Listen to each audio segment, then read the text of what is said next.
Hello everyone, welcome back to Channel Mission Quick Take. We hope you're doing great. The US declares bankruptcy, the collapse of the American dream.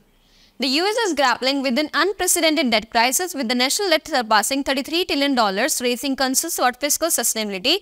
Historically, the US dollar became the world's dominant currency after World War through the Bretton Woods Agreement, but the 1971 decision to decouple the dollar from the gold standard has since fueled inflation and debt accumulation. The debt ballooned further due to military spending, social program tax cuts, and emergency measures during crises like the 2008 financial crash and the COVID-19 pandemic.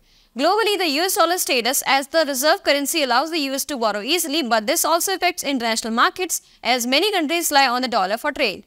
China and Mexico have emerged as key US lenders, with China holding over $1 trillion in US Treasury bonds, while the US avoids bankruptcy through low interest rate and the ability to issue bonds. Inflation risk and the devaluation of the dollar loom large.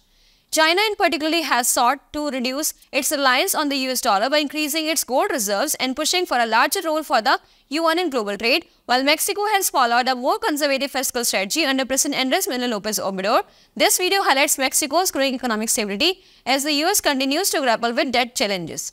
The US debt has also far-reaching effects on global economies, destabilizing markets dependent on US trade and investment. Rising inequality and cost of living have led many Americans to seek better economic opportunities abroad, particularly in Mexico, signaling a shift in traditional migration patterns. To address its debt, the US may need to explore fiscal reforms, innovative industries, and reduce reliance on borrowing. However, political divisions and global competition from countries like China and Mexico pose challenges to these efforts, raising questions about the future of US economy and its position on the world stage.